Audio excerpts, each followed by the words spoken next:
when you are man. Why should you allow anyone else to sit there and try to dictate who you are, your lives, your livelihood, when you know that you came from the Creator Himself? You are man, the creation of God. Therefore, whatever a person may say you are or once was, it shouldn't matter at all. All right. All right. And by proclaiming this quote-unquote man, it lessens and degrades who we are. And for so long, we have allowed, quote-unquote, the man, these so-called men, these extremists, these false prophets, these liars, these oppressors, to poison our minds and image of the greatness that we truly are. Yes. And shall be. If you go to Genesis, the 2nd chapter, 7th verse, it says, the Lord God formed man from the dust of the ground and breathed into his nostrils the breath of life. And the man became a living being. God reached down and got some mud and some clay. And He formed you. So even though you may have been in the streets, you may have been a drunk, a whoremonger, it doesn't matter. Because He took dirt and water to mix you together, to shape you and to form you to the man that you are. So you may get a little dust on your pants, and a little mud on your shoes, but you must realize and understand that God made you from that exact mud. So you have to stay, you have to hold on. I can't say any more than that. You have to hold on to who you are. Know who you are. And always remember that. So therefore we must loosen the shackles and the chains and the influence of liars and these ungodly people. For God formed man. Not the man, but God formed man. Most of the times when these so-called oppressors want to conquer and when he wants to conquer and to destroy, the first thing they come after is the man.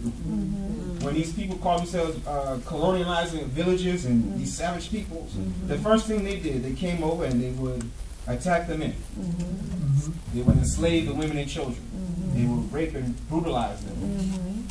When you turn on to the evening news, you see so many people that look exactly like me being killed, being slaughtered, dozens by dozens, being herded off into detention camps, but they call them correctional facilities. Yes.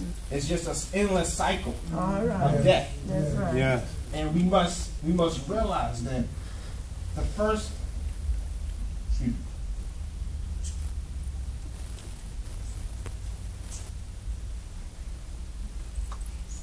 after they do these things, after they destroy the men and capture the women and enslave the women and children, they force their own doctrine upon them. Yes.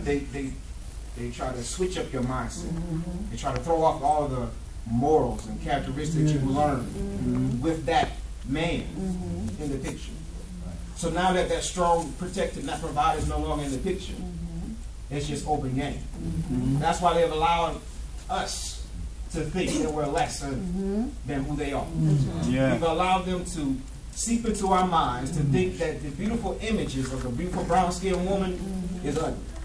For your hair to be as kinky and woolly as it is, it's wrong, it's disgusting. They made you think that the image you see in the mirror is ungodly, it's unclean, it's dirty. It's not worthy of any honor and appreciation. So at times it troubles me to see so many of my own people degrade themselves because of what someone else, who are only jealous in the beginning. Because if you look at them, they try to fatten up their lips, trying to widen their hips. When you go to certain places, they try to dance like we do. They try to sell our music, our fashion, our clothes, the way we live, the way we talk, the way we walk. For us to be so unworthy, why is it that so many try to be exactly like who we are? Tanning, the bronzer, for my brown skin to be as quote-unquote unworthy in your image. It surprises me. It's quite funny to see that you would get a can and shake it up, try to darken your own skin. You stay out there in front of the sun getting skin cancer just to brighten and bronze your own skin. just to look like the same thing you see is ugly.